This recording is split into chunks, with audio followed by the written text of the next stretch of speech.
Unaona kumbe local is not Nakuru, ama Nairobi, ama Mombasa, ama Kisumu. Anybody that is in Kenya, I think that's local for me. What's up, people? We are here with SPM Bus, Fady Kenya, Vicky Vikina, LK Show, Benny Experience, and many other shows. We are here with Bwana ASILA, the one and only gospel artist in Kenya and international. We are here to talk to him and get to know. He's been in Kenya for almost 10 days now. Yeah. And we are here to ask him how he's been around, how's the gospel industry. You know, Bunny, you can introduce yourself, for the 9th time.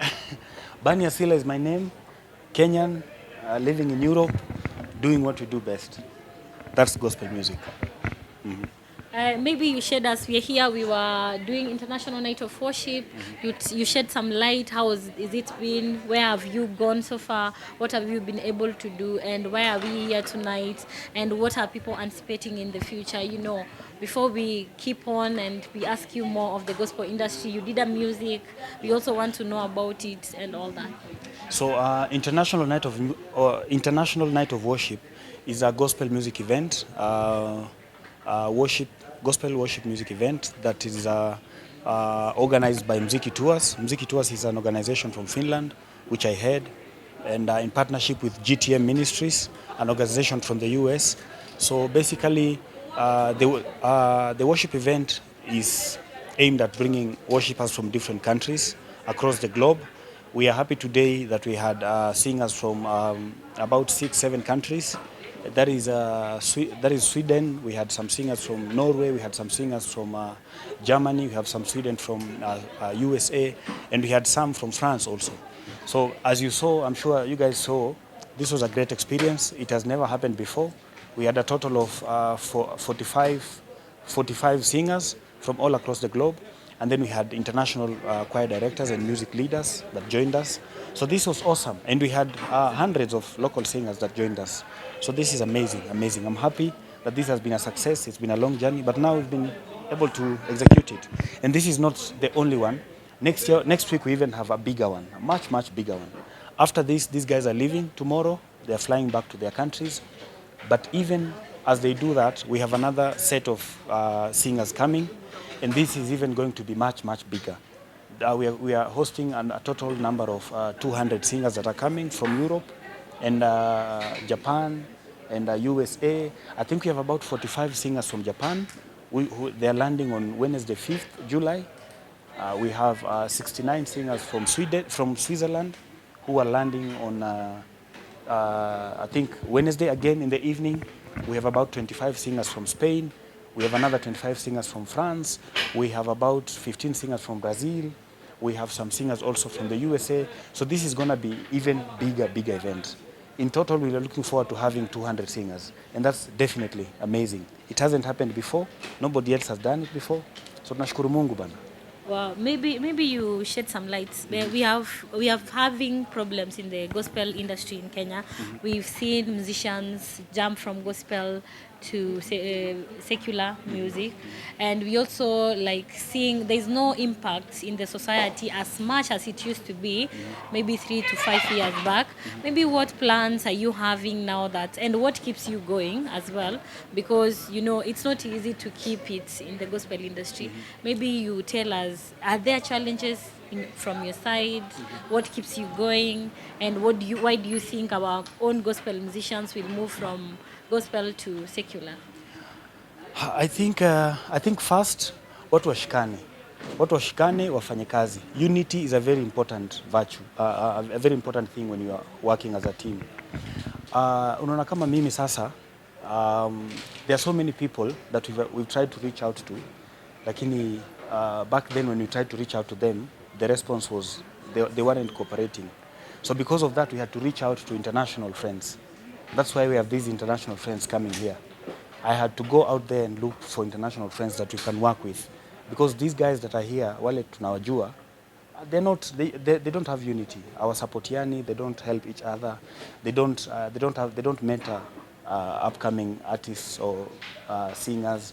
They don't have anything. Watu waache ubinafsi, watu washikane wafanye job pamoja, kusikue na competition. Hii mambo ya competition in terms of material stuff it doesn't make sense. It doesn't help out. People should focus more on the projects they are doing. People should focus more on working together. People should focus more on the ministry, sharing the word of God through music, so that tusonge mbele. Tuache hii mambo ya competition hii, kupigana vita na kuonyesha watu, oh, niko na gari, niko na nyumba, niko na pesa. It doesn't make sense. Ama sijui mimi ndo chairman. No. People should focus on working and working together. Because once you focus on material things, then you miss the point. You forget the mission that you have, you forget your goal, you forget your objective. So because of that, of course the returns will be different. And that's why unasema watu wana move ama wana shift from gospel to those other things. That is because of what their aim is, because they are aiming for wrong stuff. And okay, I have two questions just to know how are you getting support in order maybe to organize such events? And for people watching us, probably for people who have been able to miss this international night of worship, where can they expect the next one, which is very close maybe? So first, the greatest support that I'm receiving is from God. God amenishikilia sana. It's been a long journey, tumewalk na yeye. We started this, of course, many years ago, but planning for this event has taken about 3 years since COVID times. But we are happy that now it's here, it has happened. So the greatest support is from God, and then people around, wale watu wanatushikilia. I have a great team that I'm working with, both in Finland, in Europe, and also in Kenya, ambao wametusaidia tukaweza kusimamisha this event. And then wale wamekosa, wale hawakuweza kuja hapa leo, we have a bigger one that is coming next week. So next week, as I said earlier, we are having 205 singers that are coming, and they're all coming from different countries. So the major event is happening on the 9th of July at the Nyayo Gardens, Nakuru, from 4 p.m. So kama haukuja hapa, Sunday 9th July from 4 p.m. tukutane Nyayo Gardens bana. Tuone vile mambo inatengenezwa huko. Tumsifu Mungu, tucheze, tuimbe pamoja, tusifu, tuabudu kwa njia zote zile. Naam. Okay. That's nice. And maybe just to know, kulikuwa, of course, was it months ago, kumekuwa na hizi issues za pastors, maybe kushikwa na nini, akina Pastor Ezekiel Mackenzie. Maybe what was your thought on that? Hii ni mambo ya dunia. For me, I focus more on, I will say, what one are different objectives. People in ministry have different objectives. Hata Biblia inasema that during end times, people will come wakijificha kwamba wako ndani, wako kwa Yesu, lakini they'll be having other missions.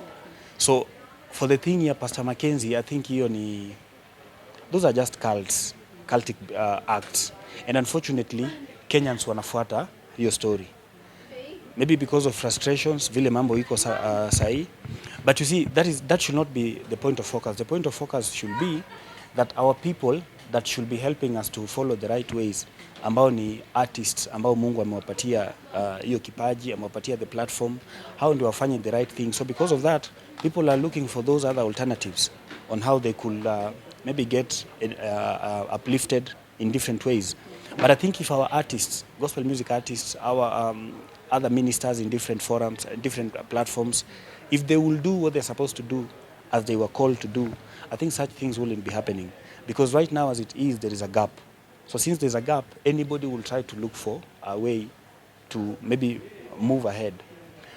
So me I will urge wale artists wengine, wale wako kule nje, tufanye ile kitu tuliitwa kufanya. If you're a gospel artist, kama uliitwa, you're a minister, do it to your level best bana, so that we fill these gaps. Kule nje watu wanahitaji neno, and then people should aspire to grow, people should aspire to work together, people should aspire to work beyond Kenya ama beyond Nairobi. Nairobi hakuna kitu, artists watu wache kujichanganya bana. maybe Bunny, you inspire, talk to someone, you know, there's a youth, there's someone who wants to maybe look up to you, or maybe wants to to reach you, umsaidie kuvuka ile pande ingine, probably a word or anything that they can do. I only work with people that know what they want, people that are focused, and people that have really what it takes. As you have seen here, we've had so many local artists that we have worked with, na next week we will even have, I think, about 200 of them that will be coming, and those are young talents, wale ambao hawajajulikana, wale ambao hakuna mtu anawajua. But hao wengine, you can't work with somebody that has a different focus from what you're focusing on. My objective is very different from these other people, so I can't work with somebody that has a different objective. And then you see, let me say something, kwa sababu umeniuliza hiyo story ya speaking to artists. Before I left Kenya, I used to live in Nakuru, and then I moved to Nairobi, and then eventually God akafungua njia nikamove in. So before I left Nakuru, I used to call artists hapa Nakuru kwamba those are local artists. Mungu akafungua njia nikaenda Nairobi, nikaanza kuita, hata mimi mwenyewe nilikuwa local artist. Lakini sasa wakati Mungu alifungua njia nikatoka nje kidogo, with the level of exposure, ile milango ambayo Mungu amefungua, when you look back, unaona kumbe local is not Nakuru, ama Nairobi, ama Mombasa, ama Kisumu. Anybody that is in Kenya, I think that's local for me. So people should aspire to grow. Wale wachanga, wale ambao wanakuja, tuwashikilie mkono. If you're an artist and you've been in this music space, not industry, in this music space for 10 years, 5 years, 20 years, and yet there's nothing, hakuna mtu ambaye umeshikilia, anaweza simama aseme ule jamaa ameni-inspire ama ameni-mentor ama amefanya nini, then I don't think you're doing the right thing. People should aspire to grow beyond Kenya. Watu watoke Kenya, watu wasikae Kenya hapa wanasema ati unajulikana Nairobi ama unafanya kitu Nairobi, so unaona wende ule msee. Hapana. There are so many spaces out there. There are so many opportunities. There are so many platforms. And by doing that, you can also do that by creating platforms for the rest, wale ambao hawajafika mahali. So aspire to shikilia watu wengine mkono, and then aspire to grow beyond the borders. Maybe what is the difference between music in Finland, gospel music, and then there is also this other question, that is one. There is this other question like when you're, I don't know if I call it a racial kind of question.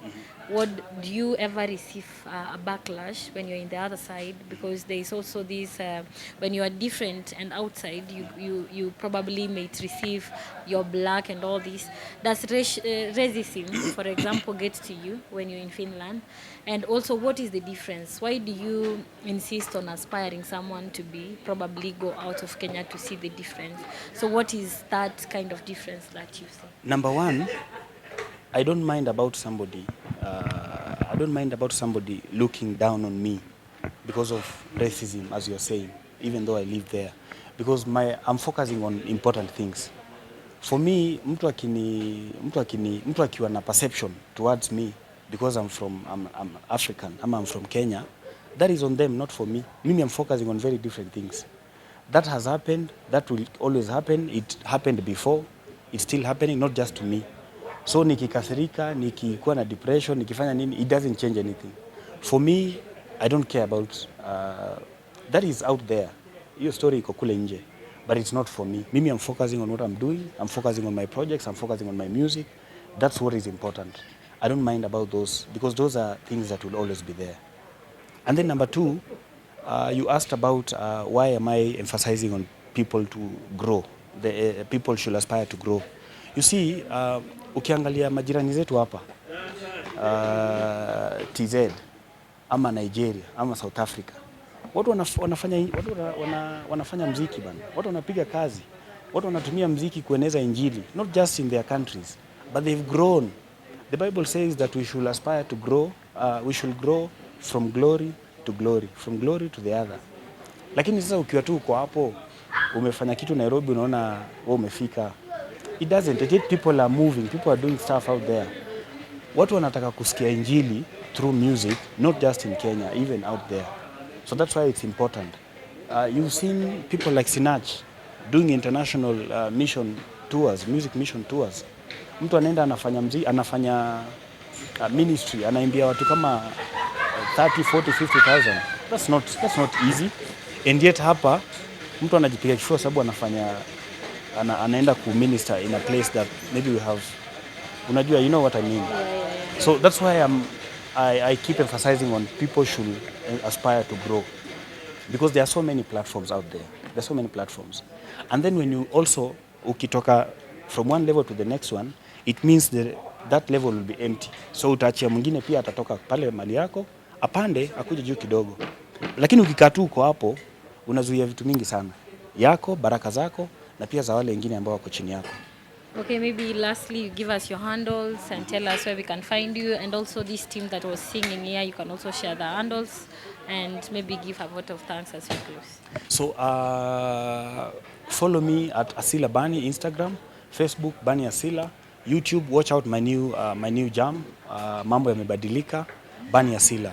And then let's meet next week on Sunday at Nyayo Gardens, Nakuru, from 5 p.m. to 8 p.m. Tutakuwa na wazito pale, mambo hata sijui nisemeje, mambo itakuwa sawa. Mambo haiwezi chemuka, mambo itakuwa sawa. Mambo itakuwa sawa. So we meet hapo. Leo nashukuru sana tumekuwa na nyinyi. Asanteni kwa kuja.